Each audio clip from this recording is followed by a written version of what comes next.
Il m'est difficile de prendre la parole après l'émotion soulevée par le propos de Juliette, émotion magnifiée par le violon de Carmen, qu'on aurait dû applaudir, mais elle a dit pas d'applaudissements.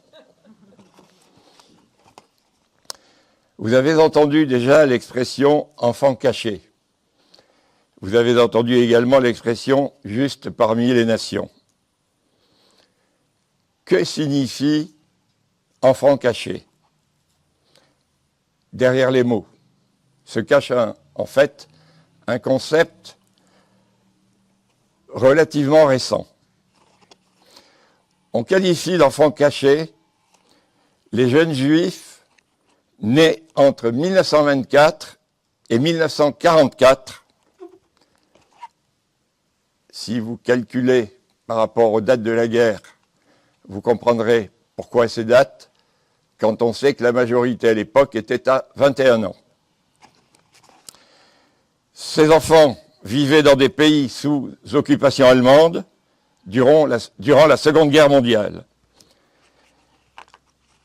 Ils ont pu être soustraits au plan d'extermination mis en place par les nazis et leurs complices grâce à des organismes d'accueil et des familles volontaires. Par souci d'efficacité, ils étaient presque toujours séparés de leurs parents, qu'il fallait convaincre de la nécessité de cette séparation. De plus, dans ce contexte de grande précarité, les parents devaient également se cacher afin d'assurer leur propre survie dans un autre lieu, pas trop éloigné, pour essayer de garder le contact avec leurs enfants. Le nombre d'enfants ainsi sauvés est évalué à 60 000 sur les 72 000 que comptait alors la communauté juive. La différence, 12 000, correspond peu ou prou au nombre d'enfants raflés de 1940 à 1944 et morts en déportation. 12 000 enfants. Ces chiffres mettent en évidence le paradoxe suivant. Vous l'avez évoqué, Juliette. Si la France a été le pays qui a poussé le plus loin la collaboration avec l'occupant, elle est aussi le pays qui a le mieux protégé ses Juifs. Il fallut beaucoup de temps avant que les traumatismes subis par cette population particulière soient pris en compte dans leur spécificité. Et ce n'est qu'en 1992 que cette reconnaissance eut lieu en France par la création d'une association de type 1901. L'année suivante, une structure baptisée Alumim a été créée en Israël afin de les représenter au niveau international. Ce nom hébreu, qui signifie à la fois caché et renaissance, a été choisi pour évoquer le présent dramatique et l'avenir que l'on espère meilleur. C'est dur en ce moment de l'espérer meilleur. Le neuropsychiatre Boris Cyrulnik est l'un d'eux, et nous lui devons l'essentiel de nos connaissances sur ces enfants devenus des adultes psychologiquement très fragiles. Il en a cerné les pathologies, notamment en les comptant parmi les victimes de la Shoah, réalité dont eux-mêmes n'étaient souvent pas conscients. C'est également à travers l'étude des névroses spécifiques qui les touchent qu'il a développé le fameux concept de résilience. Une parenthèse, si vous permettez, si vous cherchez dans le dictionnaire Robert ou Larousse le mot résilience, vous allez être très surpris. Vous ferez ça ce soir. De nombreuses institutions, comme l'OSE, qui signifie œuvre de secours aux enfants, ou l'UGIF, Union Générale des Israélites de France, organismes efficacement relayés par des œuvres catholiques, protestantes ou laïques, prirent ainsi en charge ces enfants voués à une mort certaine. On leur attribuait une fausse identité pour éviter qu'ils ne soient trahis par leur patronyme ou par leur prénom.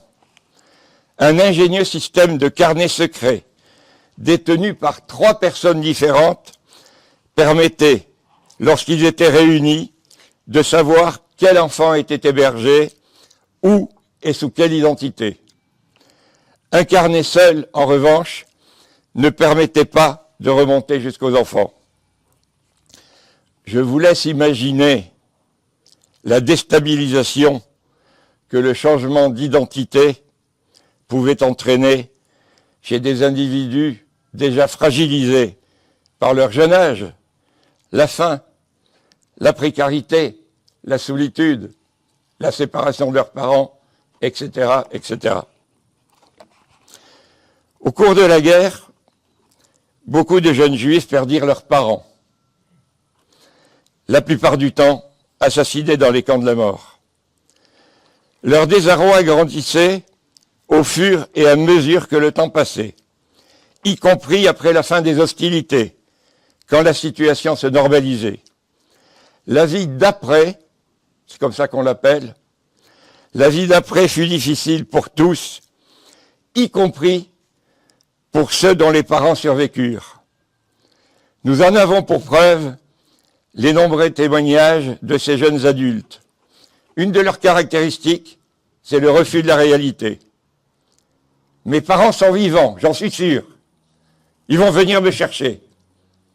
Et combien d'exemples, comme celui de M. Robert Frank, rescapé de la rafle d'Angoulême, le 8 octobre 1942, quand dans la rue, des années après la guerre, il touchait l'épaule d'inconnus en criant « Papa !», croyant reconnaître la silhouette de son père.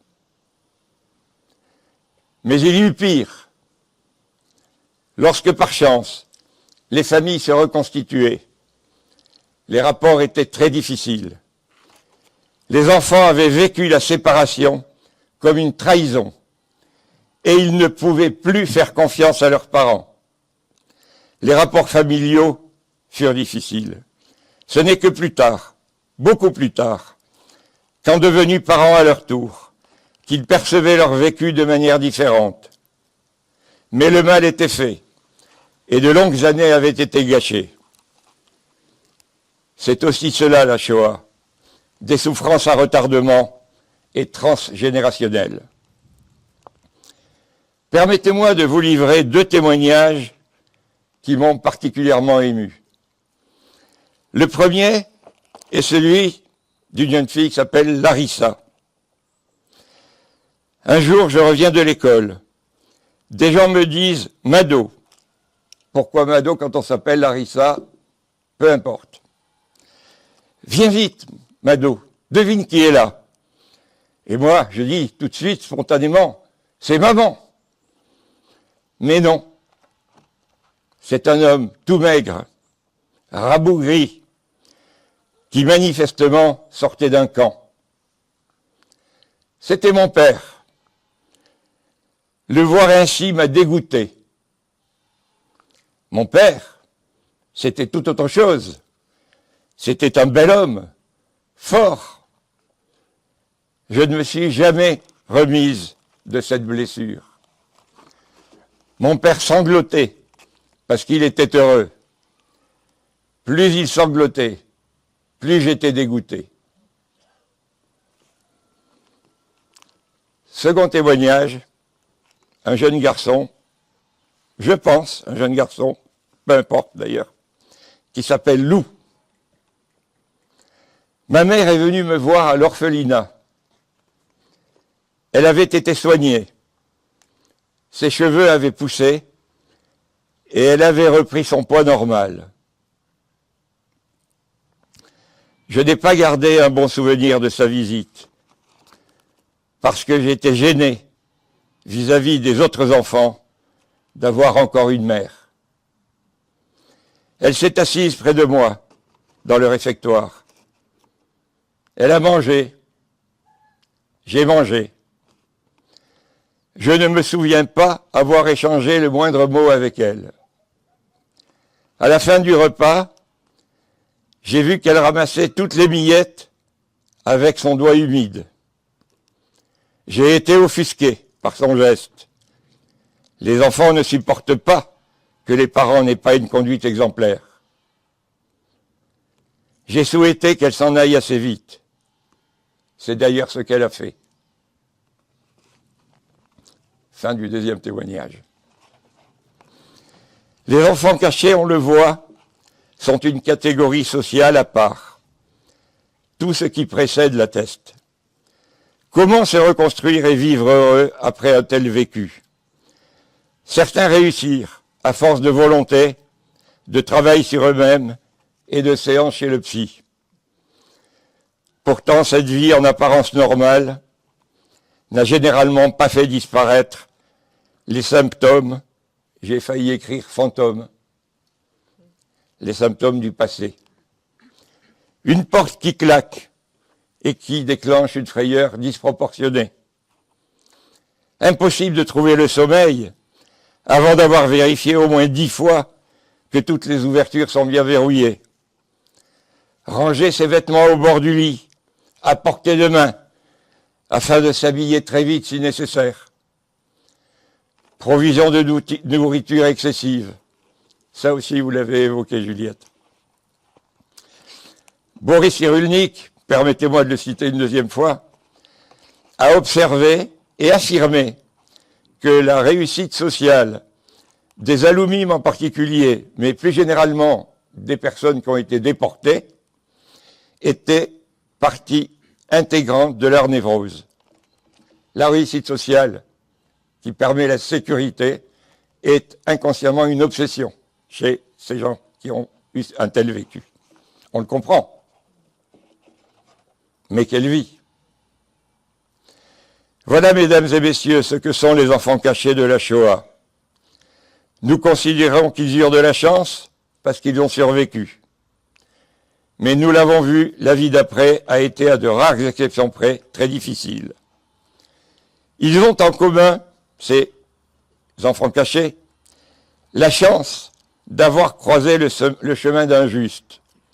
On dit même juste parmi les nations, lorsque ces derniers ont fait l'objet d'une reconnaissance par l'Institut Yad Vashem. Mais que signifie cette étrange locution, juste parmi les nations? La notion de juste parmi les nations, prend sa source dans les textes très anciens, il s'agit de la Bible, et notamment dans le livre d'Isaïe. Vous vérifierez, là aussi, ça fera deux travaux pour demain, en soirée, chapitre 56, verset 6, où il est dit « Et je leur donnerai dans ma maison un monument et un nom qui ne seront jamais effacés », ce qui se dit en hébreu « Yad Vashem ». Voilà l'origine de la locution.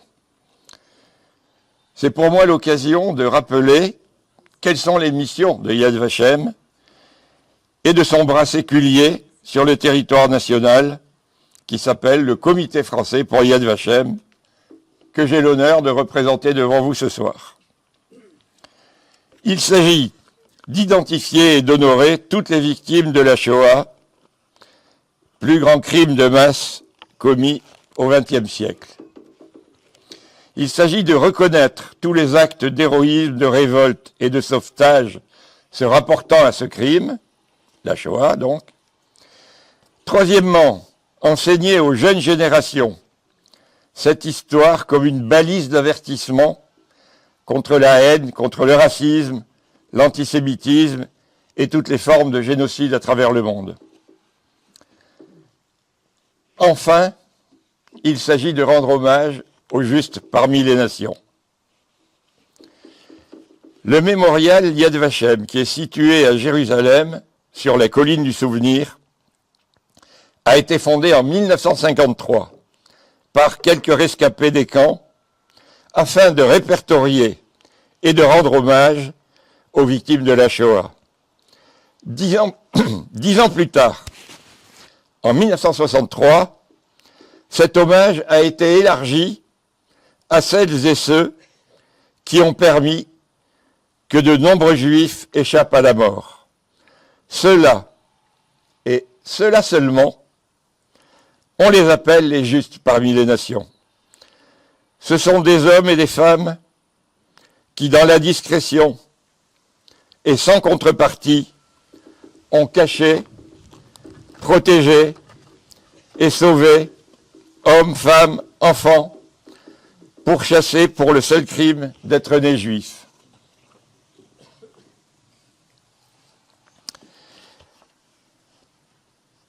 Mais qui sont-elles, précisément, ces personnes qui bénéficient de ce titre glorieux, qui constitue, vous ne le savez peut-être pas, c'est la plus haute récompense civile de l'État d'Israël. Et d'ailleurs, c'est l'équivalent, si vous voulez, de Grand Croix de la Légion d'honneur. C'est par définition, une récompense qui ne peut être accordée qu'à un étranger. Et je vous invite à réfléchir sur ce que signifie que de vouloir récompenser davantage un étranger que des citoyens de son propre pays.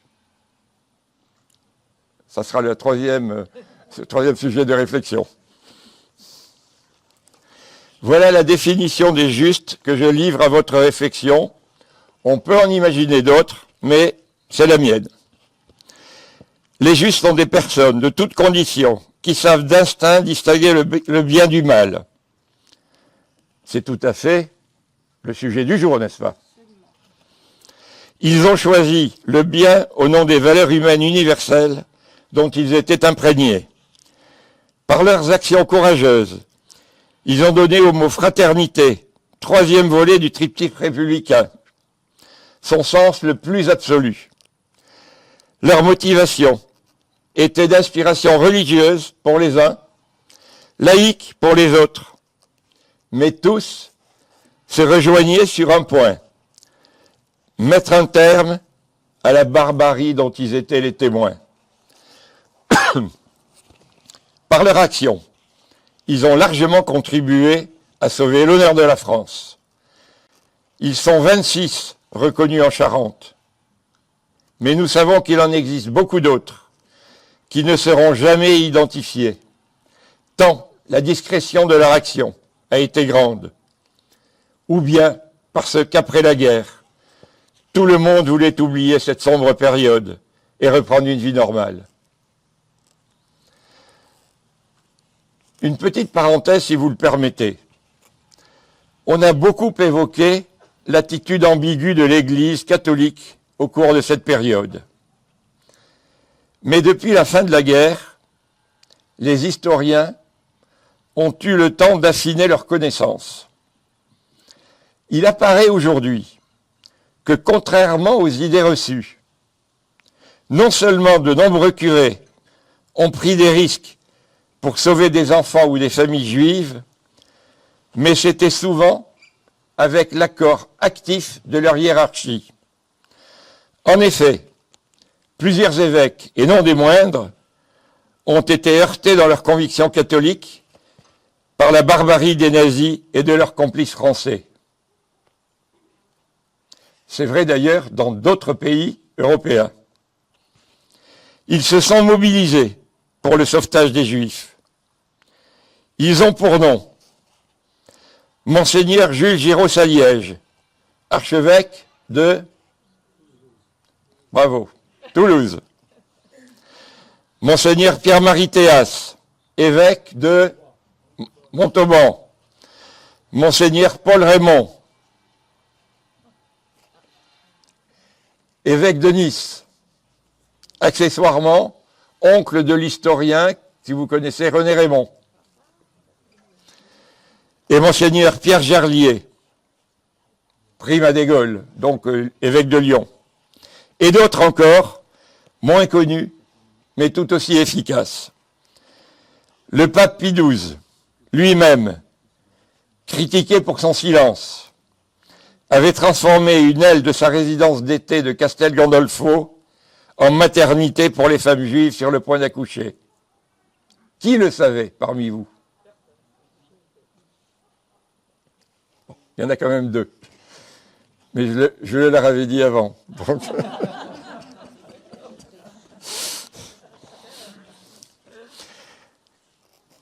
Et Marie-Octavie Chalifour dans tout cela, me direz-vous? Il faut en parler quand même de Marie-Octavie. Marie-Octavie, son prénom est magnifique, hein, convenez-en, avait été engagée comme femme de chambre par le couple Elbronner, les parents de Jean-Louis, en 1929.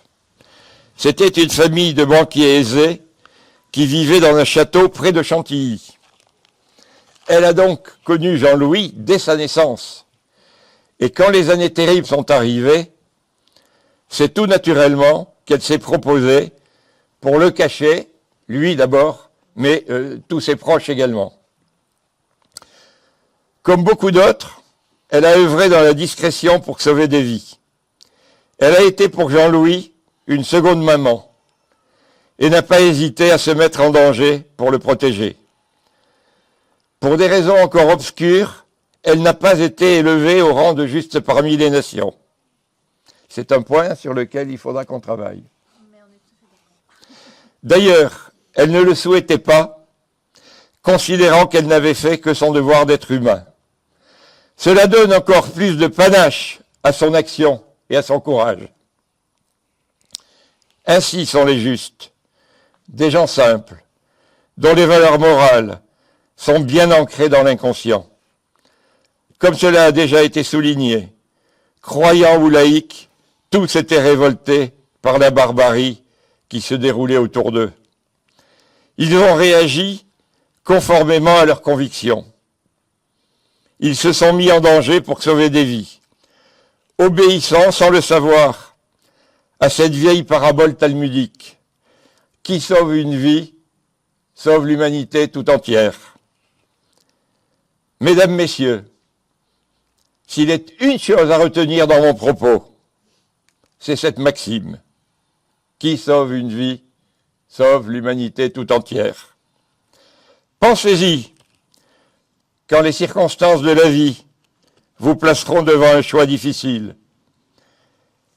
Mais surtout, souvenez-vous de Marie-Octavie et des 4206 justes de France. Ils sont la preuve que même dans les moments les plus sombres de notre histoire, il a été possible de s'opposer à la barbarie avec, pour seules armes, le courage et l'amour de son prochain. Cette leçon, nous devons la transmettre à notre jeunesse en mal de repère. Nous n'avons pas besoin de leur inventer de nouveaux héros, car ces héros existent déjà. En Charente, ils ont pour nom Cercin Cibard, Lucie Landré, Joseph et Henriette Briand, etc. Pardonnez-moi, je ne peux pas les citer tous, mais vous avez leurs noms sur les panneaux là-haut. Ils ont fait à l'humanité un merveilleux présent, la vie. Existe-t-il plus beau cadeau que celui-là? Non, bien sûr. Cela nous oblige en retour. Nous avons un devoir de souvenir et d'entretien de leur mémoire. C'est ce que j'essaie modestement de faire depuis 12 ans. Et je suis reconnaissant à Madame et Monsieur Dumont d'y contribuer à leur tour. Je vous remercie de votre attention.